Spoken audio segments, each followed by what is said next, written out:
Now, if you can't keep your hips back in the downswing, I'm going to show you that exact reason why. Because no matter how much you practice to keep the hips back in that downswing, you won't be able to unless you fix your reason to why you're doing it. So I'm going to get into the 5 most common reasons with a fix for each one. And then you're going to be shocked at how much easier it is to keep those hips back in a downswing. Now, let's get straight into it. And the last one on here, the 5th one, is going to surprise all of you here. So it's going to be a lot of you.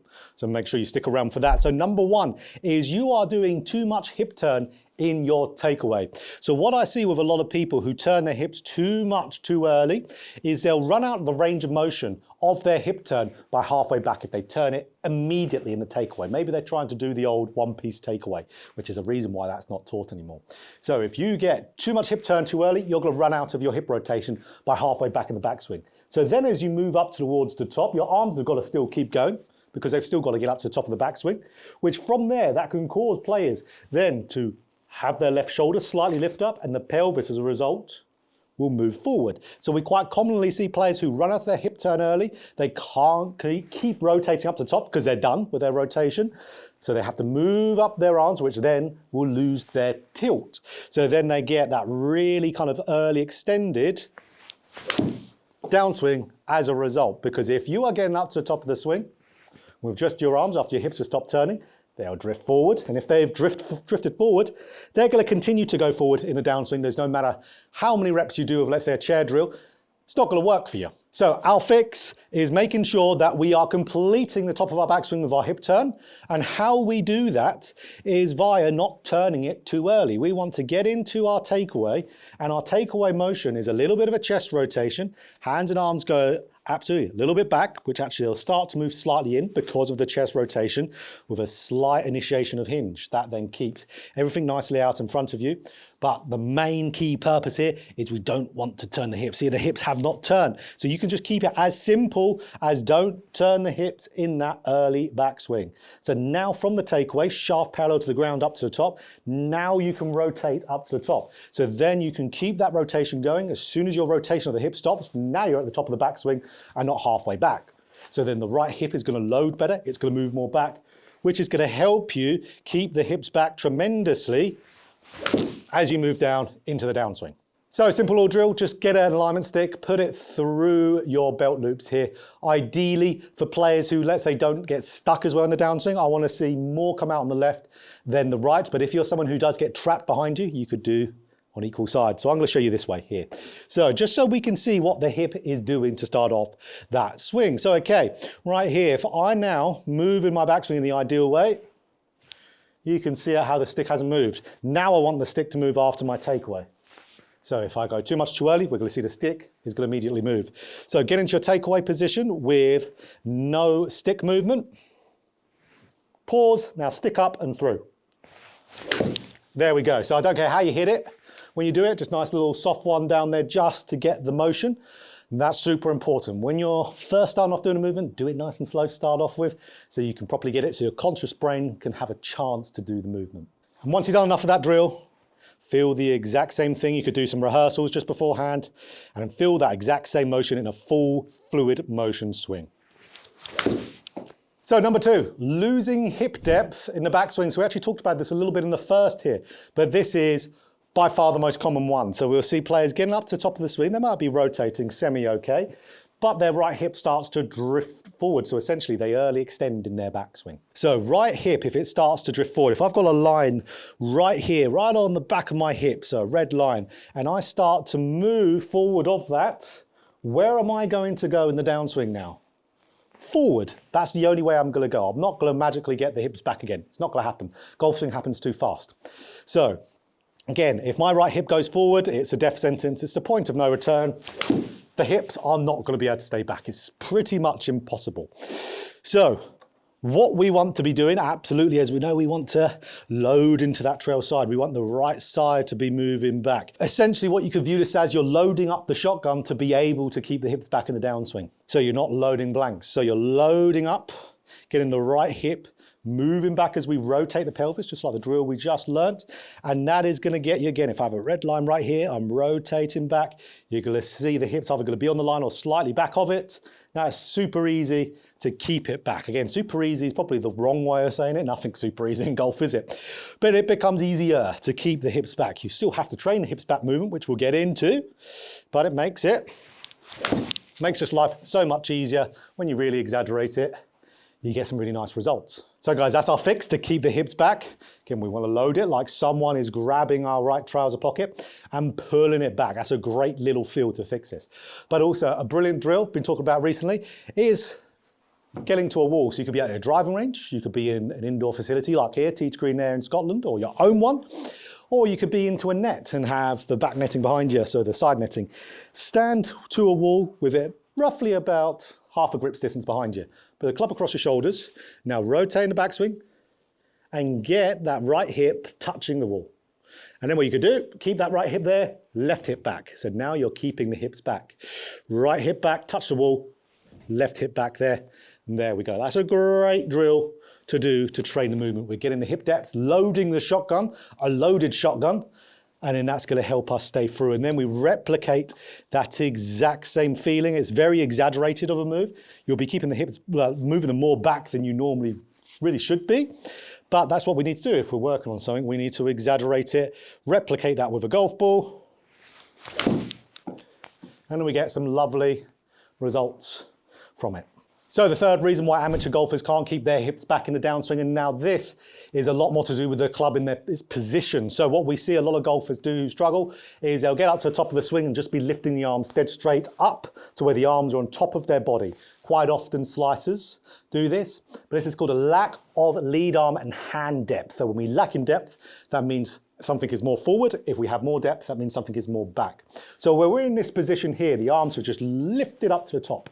If we now rotate in the downswing and do everything, let's say keep the hips back, do all the lovely stuff, the club's just going to fly right out in front of us and we're going to deliver a very out to win path. So let's see it in action, arms up, lack of depth, and I'm going to turn, keep the hips back.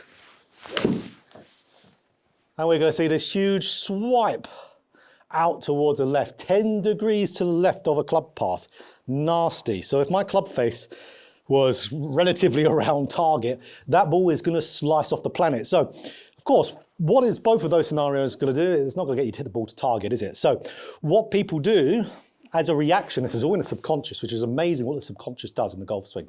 They're in this position up here. And the subconscious knows if it stays in posture and moves down, the club's going to get too far out to win. So the lower body moves forward and the upper body moves back, because what has happened as a result to the club? It has got the club more on path. So again, let me show you. Let's see how much I can exaggerate it, because it's going to be hard to do, you know, for a player who doesn't naturally do this, but let's see it. Hands and arms go up and I'm going to push the pelvis forward and look what's going to happen to the club path. Oh, that tweaks my back a little bit. Oh God, tells you how much I did it. I moved the club path on the inside. So I was at the top of the backswing position, which would always, if I moved okay in a downswing, result in a hugely left club path, and I actually delivered an in-to-out path there. So that's how much of an effect pelvis driving forward can have on the club shaft. It's really getting it to drop, really getting the hand path to lay down. So I can somewhat hit the ball to target, as you can see I did there, just massively short because I would have been adding loft doing that.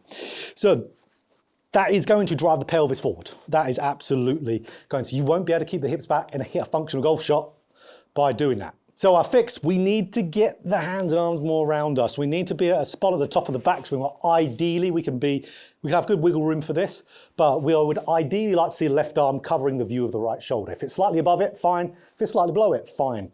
More above you are, more out to win. The lower the lead arm is, more below, the more you're going to be into out. So just know that for sure, that it's going to change your path. So how we get there at the top with the lead arm lower is not via dragging the hands and arms around us, not at all. Do not do that.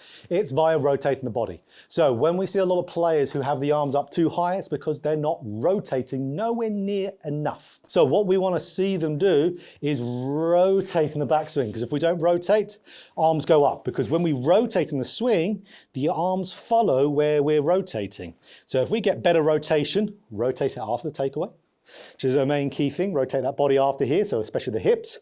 Your hands and arms are going to move more around you. So this is going to be very much a feel here for the fix. So what I want you to feel is I want you to feel the left shoulder via rotation working towards your right leg. Even feel like the back belt loops of your trousers are pointing at the target at the top of your swing. That is going to make you turn. That's going to get the hands and arms naturally more around. And that's going to, again, lock and load that shotgun to be able to keep the hips back in the downswing. Again, this video, guys, is all about why you can't keep the hips back in downswing. I have a full video on how to do it in the positions and step by step from a couple of weeks ago on the channel on how to always keep the hips back. So let's get that full turn. It's going to give you the depth. That's going to make you way more able to keep the hips back. I think I overturned there, but absolutely keeps everything going more around you to keep the club on path as we turn down, so you can just keep the hips back and turn through without any negatives to the club path. So the fourth reason of why golfers cannot keep their hips back in a downswing is very much positional, and it is your club shaft movement as you move down in a downswing. You are steepening the shaft in transition. So just like before, we had the lack of lead arm depth, we're up here. We had the pelvis move forward, early extend, to be able to get the club shaft moving back down, the hand path moving down, and club shallowing out to approach the ball in somewhat of a functional manner. So very similar thing here. If we have a steep shaft in transition, vertical shaft, and I keep my hips back and turn, I am going to deliver a very across again and very downward angle attack. It's not going to go very far. I'm not going to demonstrate it because that would probably hurt my wrists quite a lot doing that. So just that steep angle is going to feel awful. So what we will see players do is they will start to early extend to get the club to shallow out later. So that's where they can have a steep start of the downswing, club out in front of them, and early extend, and actually still deliver an into-out path. I have a lot of my students online who start off their online lesson journey with me, be in that exact same position, and then being really confused on why they can see themselves in early downswing, steep shaft club out in front of them, but be hitting balls in their launch monitor and it delivering a 4 degrees into-out club path, and thinking, how do those two coexist with each other? But they absolutely can. It's how your body reacts to the shaft angle. Pelvis drives forward, upper body moves back. That forces the shaft to lay off and shallow later in the downswing. So of course, what that means, you won't be able to keep your pelvis back unless you fix the steep shaft. So we don't need to shallow it crazy in the downswing. We don't need to. We can shallow it a little bit, and that goes a long way. So very much like the saying here, if you're from the UK, I think it's Tesco, the supermarket, every little helps. That's very true for shallowing. So when we're shallowing that downswing, we just want that center of mass of the shaft to move slightly down, lay down earlier. Because if it lays down at the start of the downswing, then we can just keep the pelvis back and turn through the golf ball, and everything falls onto the shot very nicely. So shallow it in transition, and then we can keep the hips back and turn through nicely. Lovely. Now there is a plethora of different ways to shallow the golf club. To really dive into what you need to do to shallow it, the exact thing, you need to figure out why, what is your root cause of steepening it. Loads of different reasons there. This video would be like an hour and a half long if I got into all of them, but I do have a full course on this, which is absolutely down in description, the complete guide to shallowing the shaft in the downswing. Gets to all the root cause reasons of why you steepen it and how to fix each individual one with a practice plan as well. But I want to show you guys here the best drill you can do for everyone, no matter what your root cause. Again, a wall. All we need is a wall. So what I want you to do again now, stand to the wall, roughly around a grip's distance behind you. Get the golf club, touch it on the wall. Now what I want you to do is turn that downswing, but get the club to slide down the wall until about halfway down, then it detaches and moves around you. So if you're a steepener, what you're going to do, boom, it's going to come away from the wall immediately. So you want to slide the club down the wall and turn through. Slide the club down the wall and turn through. What's that doing? That's giving you a sensation of shallowing. So, sensation of shallowing and turning through. So over the top, guys, awesome drill. So that's where, if you were a chronic steepener, and that's your reason for pelvis forward, you could spend an hour hitting balls. Do that for 55 of the minutes and 5 minutes, then hitting balls at the end, and you would have a brilliant practice session. So that's where you would want to do tons and tons of that, because shallowing the golf club, don't get me wrong, is hard. You know, it takes me and my students a little bit of time to be able to get them to shallow the golf club. So again, patience is the right word for that. Now, apply that same feel, club sliding down the wall. Lovely. And that's going to, again, lock and load you to be able to shallow and get that hips moving back in a downswing. So guys, you made it to the last point here, number 5. Like I said, this is going to be so many of you out there, and absolutely well done for getting all the way to the end here, because the 5th one is something you're always trying to do, and that is your club face is too closed. So if your club face is too close, let's say here at the top of the swing, club face pointing up towards the sky, or God forbid, even more behind, you are going to move the pelvis forward in the downswing. Why is that? Because with a closed club face, you've got to now find a way to functionally get onto the golf ball with the club face square again. So if your name is Dustin Johnson, yeah, well, I dare say you could keep those hips back and rotate so much and so fast that you're going to deliver so much shaft lean that you're going to square the face. But you would need an incredibly high amount of ball speed as a result of that to get any lift. For normal players, amateur golfers, if they have Dustin's swing, with that level of closed club face, they're going to hit the ball way too low. But Dustin's swing with a normal amateur golfer's, let's say, club head speed. So that's where you could create his exact same move. His exact same move won't create his speed for everyone. Dustin's body creates that speed. So again, what someone would have to do, again, stand the body up. Pelvis going forward, upper body moving back, because what that does to a closed club face, when we move more up, the hands get higher, the club face then points more to the right. So for a closed face approach and impact, that's just going to make the club face point towards target. So again, that one I can demonstrate because that's not going to destroy my wrists. Let's give it a go here. Really close face. I'm going to close it as much as I can, try and hit it to target. And absolutely, I had to stand up a ton to be able to do that. Okay, see how it really moved the club path on the inside as well as a result. So we cannot have a very closed club face and be able to make that work. I want to see players at the top of the swing, their club face angle match the angle of their left forearm, nice and square. That's what I want to see. Then they can just keep the pelvis back, turn through, and don't have to do anything funky with their pivot movement to be able to get that club face square. Now the fix is going to upset a lot of you. Your grip's too strong. It's way too strong. So that's where so many golfers have a really strong grip, maybe because in the past they were huge slices of the golf ball. Yes, if you make your club face way more closed in the path, even if the path is still out to in, you're gonna absolutely fix the slice. You just need a club face being close to path to not slice it. But most golfers don't fix the path issue. They just strengthen the grip, which closes the club face down more. Or let's say players who are trying to get more rotation. Yes, if you have a closed club face, but not too closed, it can incentivize the more athletically gifted people to keep their hips back and rotate more. But like we said, we're not all Dustin Johnson here. So stop gripping it with 4 fingers. It really does kill so many golfers. Now you can get away with 3, don't get me wrong. You can get away with 3 if you're fairly athletic, quite strong, quite mobile. But I would want to see more players around 2.5 knuckles. 2 to 2.5 is absolutely fine. And don't forget about this hand, the right hand. I want to see that line between thumb and the meat of the hand point towards right armpit. So important. Again, even for myself, I have a slightly weaker grip. I've done that since I was around 10 years old, intermittently. But that's for me, what works, I bow the left wrist as a result. I've naturally done it. So again, I've trained it into my golf swing to some extent as well. But if you're really strong, just go to standard. No need to overcomplicate it more from there. So that's just going to immediately make your club face square right if you've got a nice neutral grip. Again, basic advice there, but sometimes the answer is in this really simple stuff. So 2.5 knuckles on that left hand. And then with the right hand, line between thumb and the meat of the hand, right armpit area. That's going to make it so much easier to be able to keep that club face lovely and square. And that's going to be able to make you keep the hips back better. So now we've done all those little reasons.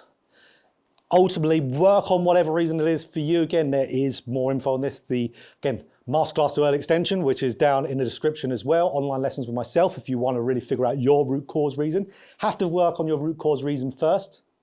So plenty of resources down there. There's more videos on my channel touching on this as well, and real students with their results as well. Some of my unlimited subscribers on Skillist, got them in some of my videos, talk about how we fix their pelvis forward early extension, all about root cause.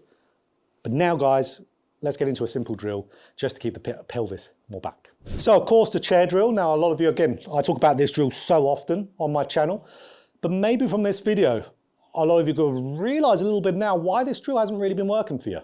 Because you need to fix your root cause reason. And why, let's say you might keep the pelvis back whilst you do the chair drill, but when you take the chair away, the pelvis just goes straight forward again. Again, because the root cause needs to be fixed. Now, like we said, even when we fix the root cause, we still have to fix the effect. We still got to keep that pelvis back and train that movement pattern. So what I want you to do here, if we focus on, let's say the downswing motion of this, so you can have a chair that spans your your whole kind of back region there.